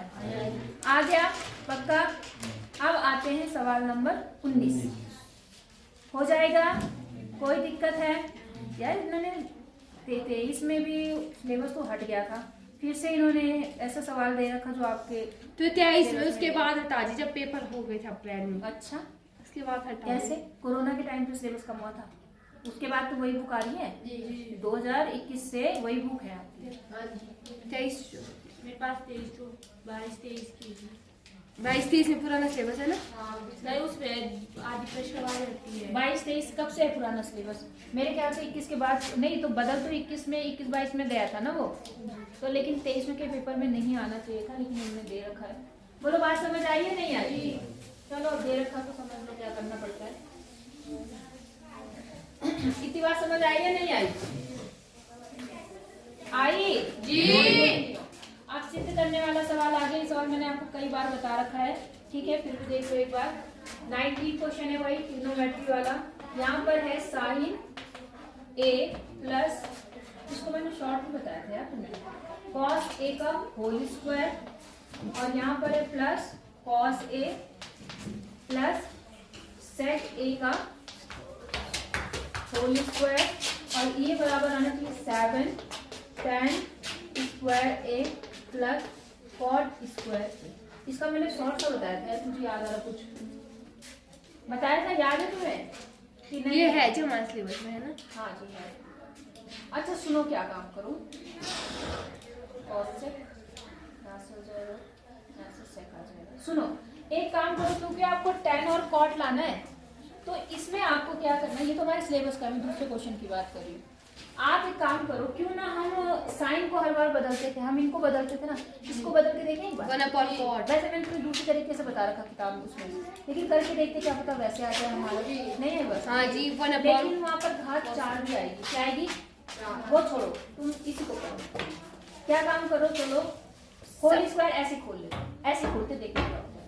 साइन का होल स्क्वायर खोलेंगे एलएचएस लेके, तो बना आपका देखो sign square a plus cos square A, cos square a plus क्या आएगा 2 साइन ए cos ए, और चलो लिख ही लेती हूँ, साइन ए cos ए, समझ गए? प्लस यहाँ पर भी बताओ क्या आएगा, cos square a plus sec square a plus 2 cos A sec ए। समझे? अब समझो, ये cos और sec एक दूसरे के अपोजिट होते हैं, तो इसी जगह पे 1/cos आता, cos से cos क्या हो जाएगा, कट जाएगा, क्या बचेगा 2, और यहाँ क्या बचेगा 2, क्योंकि ये दोनों भी एक दूसरे क्या होते हैं, उल्टे होते हैं। समझ गए? देखो आगे सवाल। तो ये अच्छा, ये साइन और ये cos, ये मिलके एक होते हैं कि नहीं होते? होते। Sine square a plus cos square a is equal to 1। इतना समझ आया? तो देखो एक ये, 2 ये और 2 ये, कितना बन गया?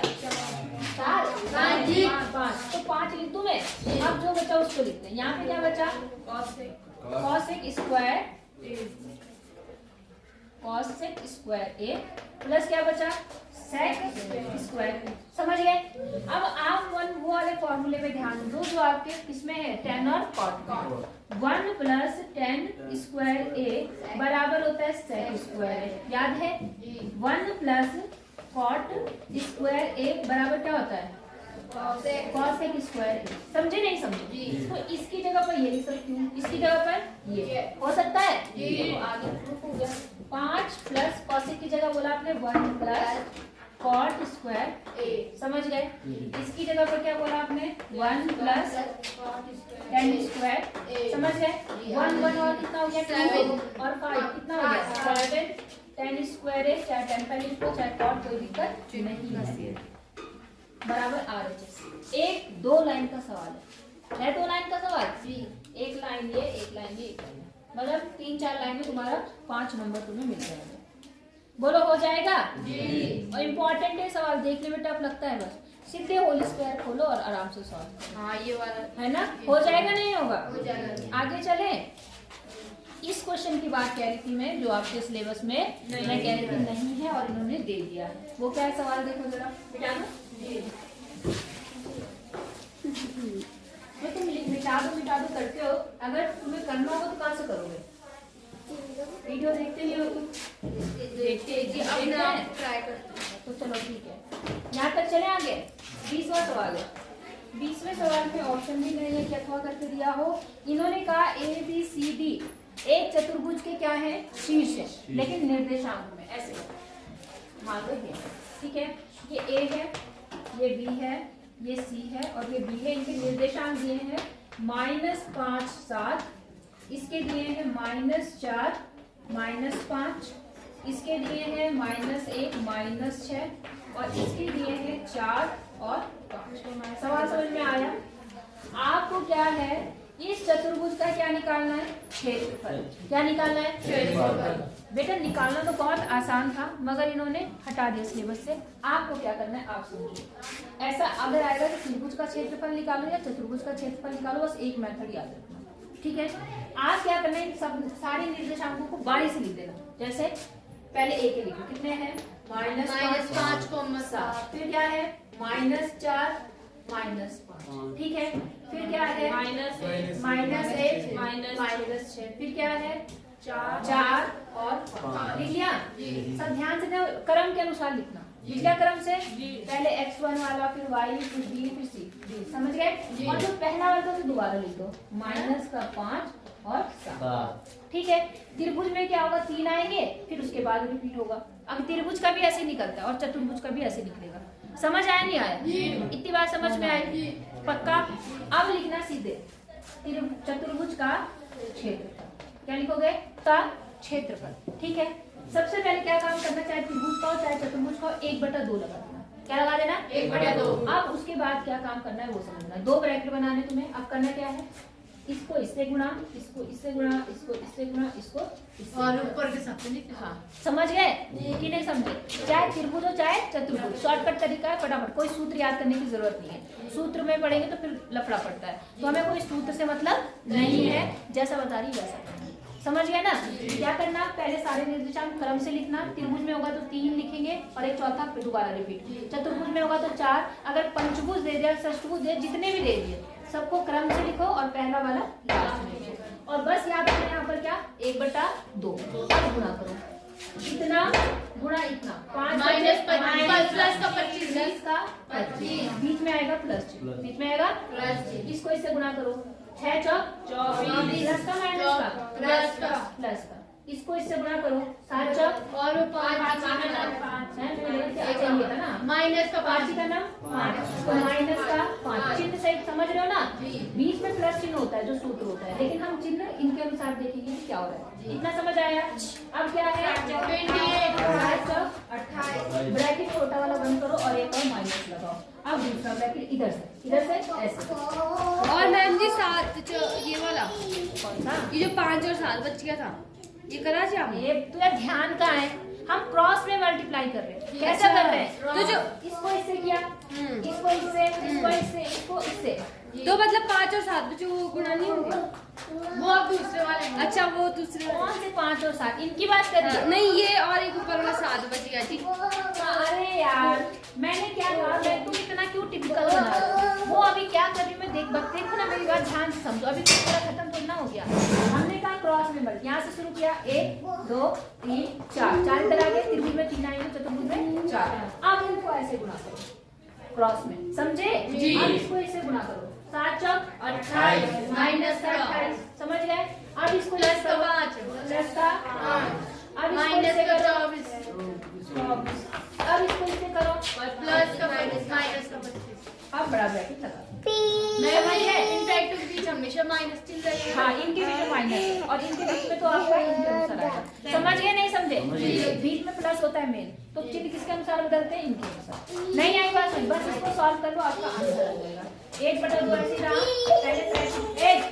पहले वाले ब्रैकेट को हल करो, कितना हो गया यहाँ पर देखो, 24 25 कितना हो गया, 49 और 28 कितना हो गया, 8 और 16 17 का 7 से लेकर 7 77 में से 5 घटा दो, कितना आया, 72। तो ये 72 आ गया माइनस। अब इस पे आ जाओ, कौन कौन से एक जैसे हैं?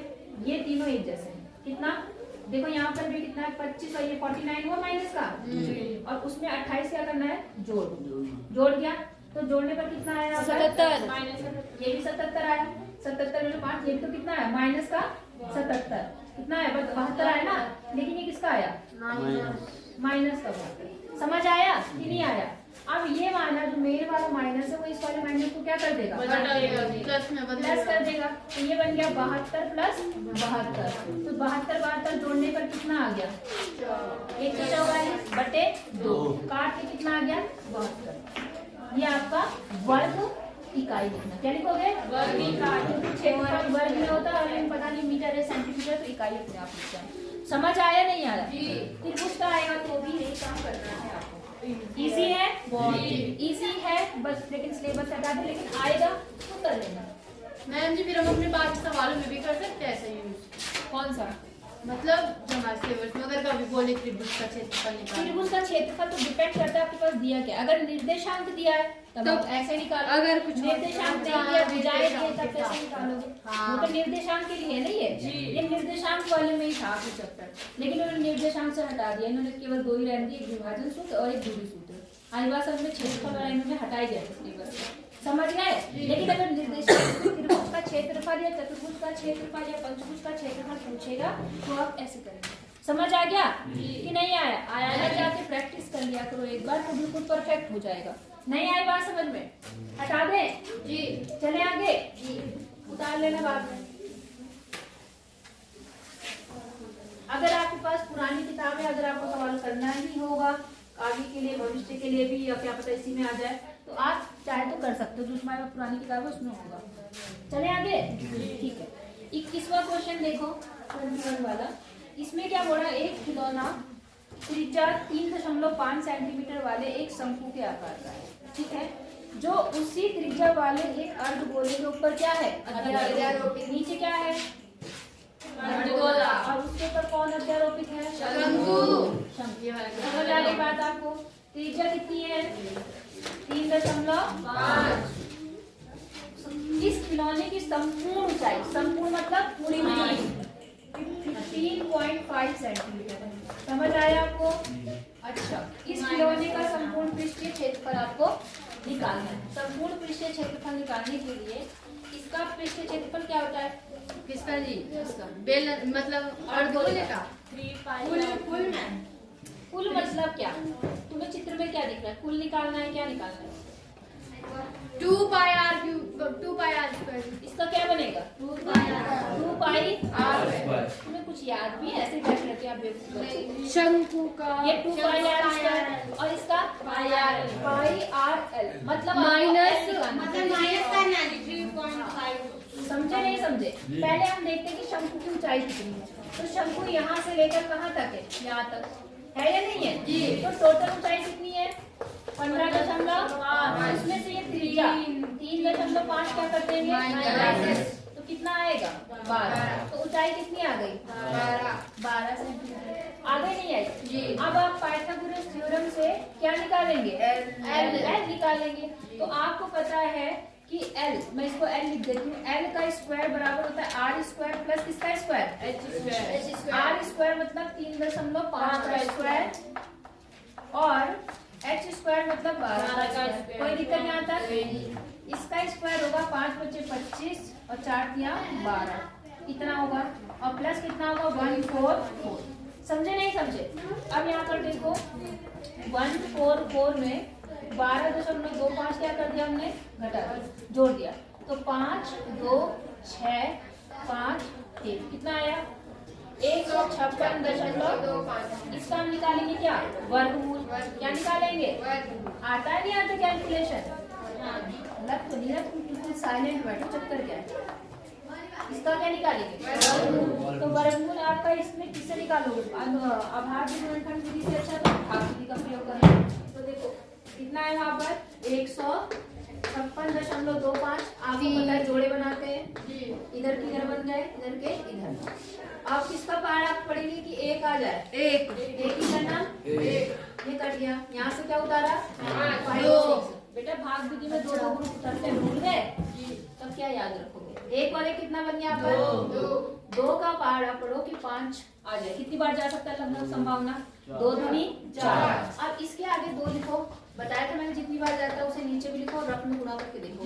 तो कितना आया 44, पर 2 बार ले जाने पर यहाँ पर आ गया 44। कितना आ गया, यहाँ पर कितना बचा 2, और यहाँ कितना बचा 1, बीच में दशमलव आया वो लगा दो। अब नीचे उतार लो, क्या उतरेगा नीचे 25, और यहाँ पर क्या डबल होता है 22 का 44 मत कर देना, केवल जितनी बार नया जाता उतना ही जुड़ता है। यहाँ कितना आ गया 24, कितना आया 5 बार कटेगा जी, 24 का, अच्छा 24 है वो, हाँ जी। तो कितनी बार जा रहा है, लगभग 5 ही बार तो जाएगा। 5 बार देखो, 2 4, और मैंने कहा जितनी बार अनुमान लगा था उसको यहाँ लिख के भी देखते हैं। 5 बचे 25 का 5, 2 5 20 21 22 का 2, और 5 दूनी 10 और 2 12 आ गया। कितनी बार में आया 5 बार, हो गया। तो यहाँ पर जो L आया क्या आया, वो 12.5 कितना आया 12.5। अब आपको निकालना है इस खिलौने का पृष्ठीय क्षेत्रफल। कुल पृष्ठीय बोले चाहे संपूर्ण बोले, आपको इतना कॉमन सेंस होना चाहिए कि नीचे आधार तो आधार से मिल रखा, उसका कुछ होगा, होगा अच्छा होगा। इस आधार को कुछ कहीं पे कैलकुलेट करेंगे नहीं, केवल ऊपर वाला और नीचे वाला। तो आप लिखेंगे खिलौने का माइनस उसका होगा जी, फिर गोले वृत्त का क्यों करेंगे माइनस, कोई प्लस नहीं होगा, सीधे आएगा यहाँ पर शंकु का पाई आर एल और प्लस यहाँ पर 2 पाई स्क्वायर। बताओ नहीं आई बात समझ में? आ गई। अरे कितनी बार एक के ऊपर दूसरा रखा रखा हुआ है, जी। ना तो उसकी जगह बची है ना कुछ है, पूरा पूरा कवर हो रखा, तो खिलौना तो आपको केवल ऐसा दिख रहा है, तो फिर नहीं आई बात समझ में? आ गई जी। अब 2 पाई इसमें कुछ कॉमन है, पाई पाई और R। आर, तो यहाँ क्या बचा L प्लस 2R। अब मान लो पाई का मान 2.5, हाँ ठीक है, कुछ पाई का मान लेंगे। पाई के साथ R कितना है 3.5, L कितना आया 12.5 और 2R, 2 मतलब 3.5। समझ आया नहीं आया? अब देखो कितना आएगा, दशमलव हटाओ 0 बनाओ, 7 की गणना 7 पंचे 5 की गणना 8 दूनी 10, 2 से काटा 11। यहाँ तक गुणा था इसलिए काट दिया, कहीं गलती से इधर मत काट देना, समझ गए? तो यहाँ क्या बचा बाहर 11, अंदर आ जाओ 12.5 और इसको करेंगे तो कितना आ जाएगा 7 हो जाएगा। 12 और 5 कितना होता है बताओ?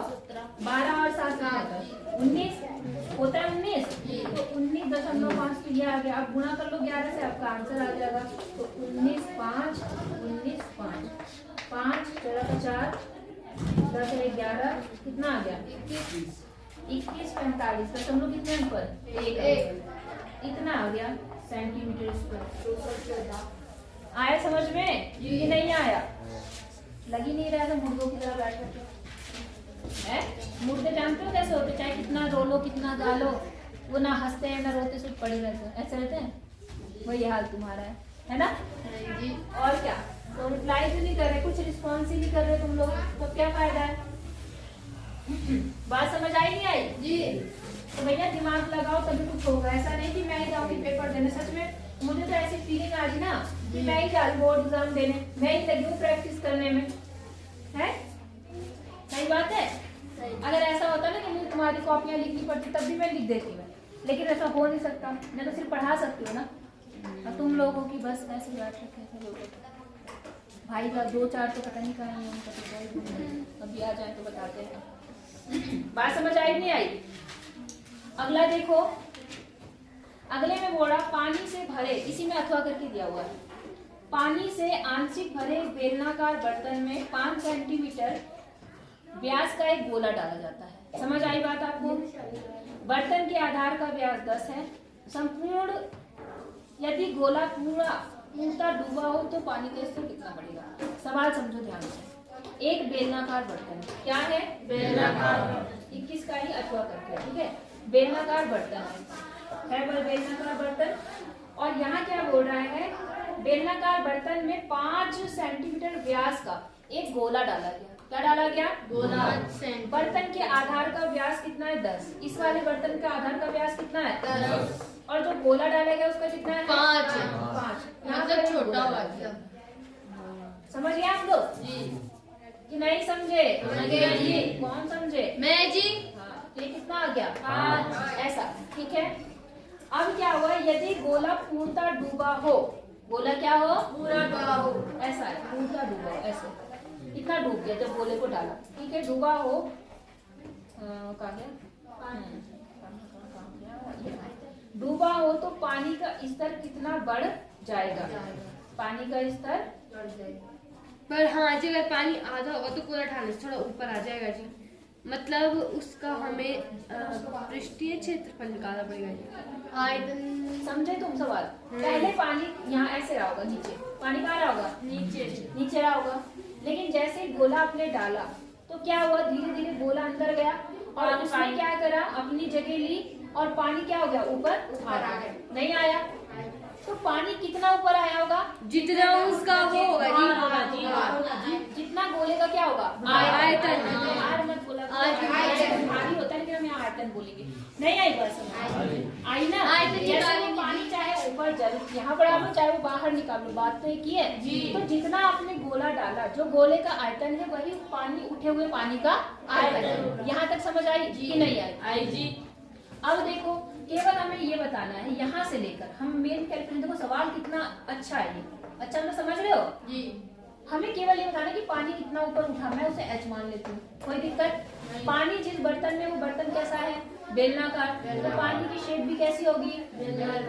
इस पानी के जो यहाँ पे त्रिज्या बनेगी वो भी कितनी बनेगी जो इसकी है? बनेगी नहीं बनेगी? तो आप नॉर्मली ये लिखोगे सीधे कि गोले का आयतन, क्या लिखोगे? गोले का आयतन। गोले का आयतन बराबर किसके होगा? ऊपर उठे पानी का आयतन। क्या? ऊपर उठे पानी का आयतन। ऊपर उठे पानी का आयतन। ये बात समझ गए तो तुम सब समझ गए। समझ आया नहीं आया? जी। पक्का बताओ। हाँ जी। आया ना? हाँ जी। पहले पानी जो भी था जितना था हमें उससे मतलब है नहीं, लेकिन जैसे ही आपने पानी डाला मतलब धीरे धीरे धीरे से गोला नीचे जाएगा, पानी ऊपर होगा, तो पानी कितना ऊपर उठेगा? जितना गोले का क्या होगा? बस वही है ना, वही चीज करिए। तो आपको पता है गोले का आयतन किस सूत्र से पाई आर क्यूब। अलग अलग आर का प्रयोग करेंगे क्योंकि एक गोला छोटा है एक और बड़ा है। और ऊपर उठे पानी का आयतन किससे निकालेंगे? पाई आर स्क्वायर एल, क्योंकि पानी किस रूप में ऊपर उठा है? समझ आई बात? अब मान पाई से पाई को, पाई तो कांस्टेंट है, कट जाएगा। 4/3 भी ठीक है। और आर कितना है गोले का? 5 व्यास है, तो कितना होगा? 2.5। तो मैं ऐसे लिख रही हूँ 5/2। कोई दिक्कत आपको यहाँ तक? इतना समझ आया? यहाँ पर आ जाओ। आर कितना है इसका? 5 है ना? 5। और एच आपको निकालना है कि कितना पानी ऊपर चढ़ा। नहीं आई बात समझ? आ गई। तो ये जो मल्टीप्लाई में इधर आके क्या होंगे? डिवाइड। तो इस 5 से ये 5 कट जाएगा, इस 5 से ये 2 से एच बराबर तो क्या बचा? 2 से इस 2 से ये कट गया, कट गया। ऊपर बचा आपका 5, नीचे 6 है ना? और कुछ तो नहीं बचा ना? तो ऊपर है 5 और नीचे कितना है? 6। आ गया आंसर। इतना सेंटीमीटर या 6 से भाग कर दो किसको? 5 को। 5 दशमलव लगाया अपने, 0 बढ़ाया, 6 48, 2 आ गया, दशमलव लगाए 0 बढ़ा सकते हो, 6 3 5 6 18, फिर से 2, ये क्रम चलता रहेगा। तो 0.83 सेंटीमीटर पानी जो है वो ऊपर बढ़ जाएगा। मैंने 84 इसलिए नहीं लिखा क्योंकि यहाँ पर 3 आगे 5 से छोटे हैं, इसलिए मैंने नहीं बढ़ाया। समझ गए आप लोग? तो इतना पानी आपका ऊपर उठेगा उस गोले को डालने से। समझ गए? अच्छा सवाल है नहीं? अच्छा थोड़ा सा दिमाग लगाना पड़ेगा, इजी भी है। बस थोड़ा सा इस चीज पे ध्यान रखना, जैसे पानी ऊपर उठा डालने से वही उसका आयतन गोलियों के आयतन की जो भी डाला जाएगा। पीछे भी आपने गोलियां डाली थी, पानी बाहर आया था, तो बाहर आया, चाहे अगर यहाँ पे छेद होता तो यही पानी तो बाहर आता जी। तो चाहे बाहर आना चाहे ऊपर उठ रहा, उसका आयतन हमेशा क्या होगा? बराबर। इस चीज को दिमाग में बिठा लेना हमेशा। हो जाएगा जी? पक्का जी? हाँ ठीक है। अब आ गए हम लोग 22वें सवाल पे। ठीक है, इसमें देखो क्या है, वैसे तो मैंने ये भी सवाल देखा कि ये भी नहीं है तुम्हारे सिलेबस में अब, लेकिन चलो पढ़ लेते हैं। वो वाला है कि इतना धारा के अनुकूल प्रतिकूल वाला था तो शायद है ना, अनुकूल और प्रतिकूल वाला जी है। चलो देख, नहीं समझे? धारा के अनुकूल इतना चल रहा है, धारा के प्रतिकूल पेपर में देखो यहाँ पर एक नाव 10 घंटे में धारा के प्रतिकूल 30 किलोमीटर तथा धारा के अनुकूल 44 किलोमीटर जाती है। कितने घंटे में? 10 घंटे। धारा के प्रतिकूल कितना जा रही है? 30। अब प्रतिकूल मतलब समझ रहे हो आप लोग? चलो बता। 13 घंटे में वह धारा के 13 घंटे में वह 40 किलोमीटर तो धारा के प्रतिकूल चल रही है और 55 किलोमीटर धारा के अनुकूल चल रही है। आपको धारा और नदी की धारा की चाल और नाव की स्थिर जल में चाल याद करनी है। अब सवाल को ध्यान से समझना। नदी बह रही है, नदी बह रही है, नदी चल रही है। अब कोई नाव है इसमें, ठीक है। जब नाव इस डायरेक्शन से इस डायरेक्शन चल रही है, चल रही है, मतलब नाव को अगर नीचे से ऊपर की तरफ जाना है, सॉरी इस से इधर जाना है, तो क्या होगा? तेज चलेगी। क्यों? क्योंकि वो आधा पानी का बहाव नाव की चाल तो रहेगी और प्लस पानी का चाल पानी में जोड़ती रहेगी अपना बहाव, है ना। लेकिन अगर प्रतिकूल आना हो तो मतलब आराम से जाएगी देर तक। वो नाव जो है वो क्या होगी? धारा जो है उसको रोकने की थोड़ा कोशिश करेगी, तो उनकी चाल थोड़ी कम हो जाएगी। होगी नहीं होगी? होगी। तो हम मानते हैं कि नाव की स्थिर जल में चाल, क्या मानते हैं? नाव की। कौन सा सवाल था ये? 22वां। नाव की माना नाव की स्थिर जल में चाल। स्थिर जल समझ रहे हो? पानी मतलब अभी- शांत हो जाए। हाँ, उस जल में चाल की बात कर, जल में चाल। हम मान लेते हैं उसको x। क्या मान लेते हैं? x किलोमीटर प्रति घंटा। आई बात समझ में? इतनी बात समझ में आई? अब हम नदी की चाल मान लेते हैं। जो नदी बह रही है हम मान लेते हैं उसकी चाल, माना नदी की चाल इसकी, तथा नदी की चाल हमने मान ली, नदी की चाल वो हमने y मान ली। क्या मान ली? y किलोमीटर प्रति घंटा। समझ गए? नहीं समझ? अब मेरी एक बात समझना, नाव की चाल ज्यादा होगी या नदी की चाल? क्योंकि दोनों जुड़ रहे हैं उसमें। नदी की चाल ज्यादा होगी। अगर नाव की चाल नहीं सॉरी, नाव की चाल ज्यादा होगी। अगर नदी ज्यादा होगी ना तो वो उस ऊपर चढ़ने ही नहीं देगी। विपरीत में चढ़ने देगी? नहीं जी। अच्छा, अब मैं जैसे समझाना चाह रही हूँ, मान लो ये लड़की ईशा, इधर आओ। ईशा आओ जल्दी, मेरे से ताकतवर है ईशा, ठीक है? ये नदी है, ये क्या है? नदी। ये नदी है। अगर ये मेरे से ताकतवर है तो क्या ये मुझे अपने को पार करके जाने देगी? नहीं जाने देगी ना। देगी जाने? नहीं जाने देगी। इसका मतलब मेरी चाल ज्यादा होगी तो मैं ढकेल के आगे बढ़ूंगी जी। नहीं आई बात समझ? तो वही चीज हमारी किसके साथ है? ज्यादा कौन है? नाव। अब इसके आधार पे हमें कैलकुलेशन करेंगे। समझ गए? अब सवाल पे आ जाओ। ये बोल रहा है कि पहले आपको पता है कि चाल बराबर क्या होता है? दूरी बटा समय। ठीक है, पहले आप ये बताओ, जब वो अनुकूल जाएगा, कैसा जाएगा? अनुकूल। तो चाल क्या होगी? बढ़ेगी। तो नदी, जो नाव की चाल है और जो नदी की चाल है, वो दोनों क्या होंगी? दोनों ही काम करेंगी चलने में। नहीं आई बात समझ में? आई नहीं आई? नदी बह रही है जी, नाव भी चल रही है जी। तो नाव तो चलेगी, नदी उसे धक्का देती रहेगी। तो जो उसका चाल है वो दोनों जुड़ती है। आई बात समझ में? और प्रतिकूल, किसमें? प्रतिकूल में क्या होगा? माइनस होगा। नाव में से नदी को हम माइनस करेंगे तभी हम आगे बढ़ पाएंगे। इतनी बात समझ गए? ठीक है। अब दूरी जो है, एक नाव 10 घंटे में, हाँ दूरी अलग अलग है, ठीक है? पहली कंडीशन पे आते हैं। समय है 10 घंटा। कितना है? 10। ये आवाज कैसे है ना? चूचू है? तो क्यों कर रहे हैं? धारा के क्या बोला यहाँ पर? प्रतिकूल। तो चाल बराबर आपका क्या है यहाँ पर? एक नाव। अब हमें चाल हो गई, दूरी हो गई, समय हो गया, ठीक है? चाल बराबर क्या होता है? दूरी बटा समय। चाल बराबर दूरी बटा समय। दूरी बटा समय। ठीक है? तो पहले हम नदी के अनुकूल की बात करते हैं या पहले प्रतिकूल की बात करो? तो चाल कितनी है प्रतिकूल? x minus y। दूरी कितनी चल रहा है वो मैं बता रही हूँ, देखो पढ़ना ध्यान से सुनना। नदी 10 घंटे में धारा के प्रतिकूल 30 किलोमीटर। दूरी कितनी है? 30 किलोमीटर। दूरी 30 किलोमीटर और समय ले रही है कितने घंटे? 10 घंटे। नहीं आई बात समझ में? एक इक्वेशन फिलहाल ये बन गई जी। दूसरी इक्वेशन पे आ जाओ। और धारा के अनुकूल कितने? धारा के अनुकूल मतलब x प्लस y। जाने में वो क्या कर रहा है? 44 किलोमीटर जाती है 10 घंटे में। कितने किलोमीटर में? 10 घंटे में 44 किलोमीटर। नहीं आई बात समझ में? 10 घंटे में धारा के प्रतिकूल जाती है 30 किलोमीटर और धारा के अनुकूल कितनी जाती है? 44। यहाँ तक समझ आया? ये तो एक कंडीशन थी। अब अगली कंडीशन पे भी आ जाओ। 13 घंटे में। कितने घंटे में? 13।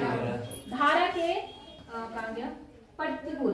धारा के प्रतिकूल मतलब x माइनस वाई बराबर दूरी बटा समय। दूरी कितनी है यहाँ पर? 40 और बटे 13 घंटे ले रहा है, ठीक है? दूसरे में है अनुकूल। आपके पास पेपर है कि नहीं है? पेपर आपके पास होगा ही नहीं। धारा के अनुकूल वो 55 किलोमीटर जा रही है 13 घंटे में। कितने में? 13। पहले आप सवाल सुन लो उसके बाद आपको समझाते हैं। देखो, एक नाव 10 किलोमीटर 10 घंटे में, कितने घंटे में? 10 घंटे में 30 किलोमीटर धारा के प्रतिकूल और 44 किलोमीटर धारा के अनुकूल जाती है। समझ आ गई बात? अच्छा, अगले में क्या बोल रहा है कि 13 घंटे में, कितने घंटे में? 13। 40 किलोमीटर धारा के प्रतिकूल और 55 किलोमीटर धारा के अनुकूल जाती है। समझ आया नहीं आया? तो आपको क्या निकालना है, धारा की चाल और स्थिर जल में नाव की चाल। तो इसमें दो कंडीशन देने की तो जरूरत ही नहीं है, ठीक है? इसी से नहीं निकल जाएगा आपका एक्स वाई का मान, आराम से निकल जाएगा, नहीं आएगा? देखो उसकी जरूरत ही नहीं है। फिर भी देखो जरा पे क्या बना, इससे बना 0 से 0 कट गया, यहाँ कितना आ गया, x माइनस वाई बराबर 3, चाल बराबर 2 समय, हाँ ठीक तो है, इतना आ गया। अच्छा दूसरे में देखो क्या हो रहा, x माइनस वाई बराबर कितना, 4.4, कितना आ रहा, प्लस है जी, x प्लस 4.4, यहाँ दशमलव था, मैंने यहाँ पे 0 का दशमलव लगा दिया। यहाँ तक कोई दिक्कत? इससे ये क्या हो गया, 2x बराबर कितना हो गया, 7.4। x बराबर कितना आ गया यहाँ पर बताओ, भाग करोगे यहाँ पर तो 3.7, इतना किलोमीटर प्रति घंटा। x मतलब किसकी चाल है, ये नाव की है। आप इसे किसी एक में रख दो, मान लो इसमें रख दे, इसमें रख दे, जिसमें आप रखना चाहो, किसमें रखना चाहे, पहले में। तो x माइनस वाई बराबर 3 था, तो यहाँ से कितना हो गया, 3.7 माइनस वाई बराबर 3, ये प्लस है ना, इधर आके क्या होगा, तो माइनस वाई अपनी जगह ऐसे ही रहा, 3 माइनस 3.7, समझ गए? अब घटाने पर कितना आया, माइनस का 0.7 और माइनस का y, तो माइनस से माइनस कट गया, y बराबर कितना आ गया, 0.7, इतना किलोमीटर प्रति घंटा। बात समझ आ गई नहीं आई? तो ये है आपकी नाव की चाल और ये किसकी चाल है, नदी की चाल। बोलो बात समझ आ गई कि नहीं आई? कोई दिक्कत हो जाएगा जी? अच्छा एक बार मिलाना है, मैच करना है, आंसर करके देख लो, अगर मिलाना है इसी क्वेश्चन में कर दो जो अलग है। देखो प्लस एक ही में मिला लेते हैं, x प्लस वाई करके कितना आएगा बताओ, x प्लस वाई करके 7 7 14 का 4 4 4.4 आएगा इसको जोड़कर, और इधर कितना आ रहा, 55/13, 55 को 13 से भाग करो, 13 कम 13 26 13 चौको 52 आया, 2 3 आया जी, और दशमलव लगाओ, 0 बढ़ाओ, 13 कम 13 26 13 39 ना, 13 कम 13 52 हो गया, 3 आ गया, 13 कम 13 26, कितना आ गया, 4 आ गया, 13 यहाँ 39 आ गया, 1 आ गया, 10 लगा, तो लगभग यहाँ पे कितना आ रहा, 1.4 आ रहा, यहाँ कितना आ रहा, 4.3 आ रहा है ना थोड़ा। अच्छा एक बार इसमें रख के देखो कि यहाँ थोड़ा तो अलग आ रहा है, यहाँ देखते हैं, इतने में से ये माइनस करेंगे कितना आएगा, 3 आएगा, 3 या नहीं आएगा जी, x माइनस वाई करेंगे तो 3 आ गया, इधर तो 3 आ गया। अब इधर कितना आ रहा है, 13 से भाग करो जरा 40 को, क्योंकि दोनों कंडीशन को तो सेटिस्फाई करना चाहिए, उसको तो करेगी, उसको तो क्या है, उसको तो करेगी ही करेगी। 13 26 13 39, 1 आया, नहीं जाएगा, 0 बढ़ा 0, हाँ तो ये तो लगभग आ रहा है, तो लगभग आ रहा है, इस वाले में रख के देखो, इसमें तो आना ही चाहिए। कितना है यहाँ पर, x minus y, x minus y करने को कितना आ रहा, 3 आ रहा, और यहाँ पर भी कितना आ रहा, 3 आ रहा, 3 आ रहा नहीं आ रहा, तो ये तो सेटिस्फाई हो रही, ये भी सेटिस्फाई होगी। यहाँ पे 4.4 आ रहा था, वहाँ पे 4.4, यहाँ से तो हो रहा है, इन्होंने 2 इक्वेशन क्यों दी होगी इसके लिए, है? तुम दूसरी इक्वेशन का यूज मत करना, मतलब आपका एक ही से काम चल रहा है ना, तो दूसरी करने की क्या जरूरत है हमें, कोई दिक्कत है नहीं? चाल बराबर दूरी बटा समय ही होता है। हाँ तब आता हो आपके पास वो, जब आपके पास में ये चीज नहीं दी होगी, तब तो हो सकता था, नहीं आई बात समझ में, तब आपको इनमें चाल में अंतर होता, लेकिन यहाँ तो आपके पास सिंपल हो रहा, उसको करने की जरूरत नहीं है। बात समझ आ गई कि नहीं आई? जी हो जाएगा जी, पक्का बताना जी, कोई दिक्कत?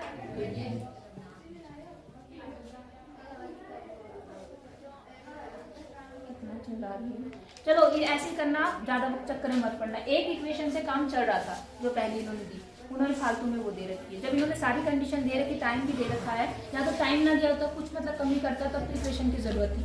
समझ आया नहीं आया? चलो हो जाएगा, आगे चले। आगे देखो यहाँ पर क्या है, ये सवाल बहुत इंपॉर्टेंट है, अगला वाला भी भिन्न वाला है। ये भिन्न वाला समझ रहे हो, बताती हूँ। इसमें देखो क्या बोल रहा है, ये कह रहा है यदि किसी भिन्न के अंश में और हर में दोनों में 2 जोड़ दिया जाए। क्या जोड़ दिया जाए? 2। तो भिन्न जो है 9/11 हो जाता है। इजी है ना, पता है ना आपको। हम ऐसे सवालों के लिए मानते हैं कि अंश कितना है? x और हर कितना है? y। हर हम y मानते हैं। तो पहले हम भिन्न बनाते हैं, इसलिए भिन्न क्या है आपकी? x/y। हम सारे चेंज इसमें करते हैं, ठीक है। अब बोल रहा है कि भिन्न के अंश और हर दोनों में 2 जोड़। हाँ, किसमें? x + 2 y + 2 जोड़ दिया जाए तो भिन्न जो है वो 9 क्या बन जाती है? सवाल समझ आया? अब दूसरी कंडीशन पे आ जाओ। यदि अंश और हर दोनों में 3 जोड़ दिया जाए, क्या जोड़ दिया जाए? x + 3 y + 3। तो जो भिन्न है वो 5/6 हो जाती है। क्या हो जाती है? 5/6। आपको भिन्न ज्ञात करनी है। आई बात समझ में? तो आपके पास में यहाँ से इक्वेशन मिलेगी नहीं मिलेगी? आपके पास में देखो यहाँ क्या बना है? 11x + 22 बराबर, इधर से गुणा हो गया, अब इधर से कर दो तो 9y + 18। समझ आया? x वाले एक तरफ कर लो, y वाले 11x, ये भी इधर ला दो, बराबर यहाँ पर कितना है? y + का 22, इधर आके क्या होगा? माइनस। तो कितना आएगा? -4। एक इक्वेशन ये बन गई। एक इक्वेशन यहाँ से बनाओ, यहाँ से गुणा करो, 6x 18 5y और यहाँ 5 समझे नहीं समझे? अब क्या होगा? 6x - 5y और ये प्लस दे के माइनस, तो -3। समझे नहीं समझे? अब देखो आपको कोई बराबर करना है, किसको बराबर करना चाहोगे? बताओ जल्दी। x को करना है y को? विलोपन से जल्दी बताओ। y को कर लो, किसी को भी कर लो, मर्जी है तुम्हारी, जो तुम्हें अच्छा लगे। चलो x को ही कर लेते हैं। तो इस वाली इक्वेशन में कितने से गुणा होगा? 6 से। इस वाले में कितने से होगा? 11 से। तो 6 से बताओ, 11 × 66 x और 9 छक्के 54 9 × 54 y और 6 × 5 = 24 माइनस का 24। ठीक है, यहाँ पे आ जाओ। 11 × 66 और 11 × 5 = 55 और यहाँ पर 11 × 33। समझ गए? ये माइनस, ये प्लस, ये इससे क्या हो गया? 55 में से माइनस नहीं, 1 है बस। 1 आया। और यहाँ कितना आया? देखो 13 में से 9 आया। क्या आया? 35 है ना, 33 में से 4 गया, कितना है? 9 ही तो आया जी। 9 आ गया। कितना आ गया? 9। आई बात समझ में? अब किसी एक इक्वेशन में मान रख दो, इसमें रख दो, तो कितना है यहाँ पर? देखो 11x - 9 × 9 और बराबर माइनस का 4। 9 ही 81 बराबर माइनस का 4 और यहाँ पर 11x। ये इधर आके क्या होगा? प्लस। तो कितना आएगा? 4 से माइनस करोगे तो कितना आएगा? 77 तो 77 और यहाँ कितना आ गया? 7 आएगा जी। x का मान कितना आ गया? 7 आ गया आंसर। अब आंसर अगर आपको मिलाना है तो मिला लो। अंश में 2 जोड़ो, 9 हो गया। हर में 2 जोड़ो, 11 हो गया। 9/11 बनी थी या नहीं बनी? ठीक है, समझ आया नहीं आया? आसान है और इम्पोर्टेंट है। कोई दिक्कत है यहाँ तक आपको? एक आध और कर लें। कितने क्वेश्चन बचे जी? 1 2 3 4 5। अच्छा है, एक कर लेते हैं, ऊंचाई दूरी वाला, अनुप्रयोग वाला है ना, फिर बाकी कल करेंगे। 23वां कर लेते हैं, बाकी कल करेंगे। ठीक। 23वें सवाल में क्या बोल रहा है? गिरा दो ये जी। इनको एक बार आवाज मारना कि थोड़ा अपना मुंह लगी पड़ी है, पता नहीं कहाँ की पंचायत करने में। देखो यहाँ पर 23वां सवाल है, ठीक है। 1.5 मीटर लंबा एक लड़का 30 मीटर ऊंचे भवन से कुछ दूरी पर क्या है? खड़ा है। समझ गए? 30 मीटर ऊंचा एक भवन है और लड़का है कितने मीटर का? 1.5 मीटर का। भवन से कुछ दूरी पर क्या है? खड़ा है। ठीक है। जब वह ऊंचे भवन की ओर जाता है, किधर जा रहा है वो? ऊंचे भवन की ओर। तब उसकी आंख से भवन के शिखर का उन्नयन कोण 30 से 60 हो जाता है। कितना हो जाता है? 30 से 60। अभी उन्नयन कोण कितना उसकी आंख का? 30। आंख यहाँ है, यहाँ मत बिठा देना। यहाँ भी कितना है? 30। और अब आ रहा है तो कितना हो गया उन्नयन कोण? 60 हो गया। समझ आया सवाल? जी। अच्छा, हो जाता है। बताइए कि वह भवन की ओर कितनी दूर चलकर गया। आपको बताना है वो कितनी दूर भवन के तरफ चलकर गया। समझ आई बात? ये आपको क्या करना है, निकालना है। और बात समझ आ गई या नहीं आई? आ गई। आसान है सवाल कि नहीं है? एक मिनट, इधर वाला लगे पड़े नॉलेज का थोड़ा पढ़ने लिखने दो भाई। इतनी बात समझ आई या नहीं आई? अच्छा, अब देखो बेटा, चाहे ये है चाहे ये दोनों दूरी बराबर है, तो हमें x निकालना है, इसको मैं y मान लेती हूँ। क्या मान लेती हूँ? y।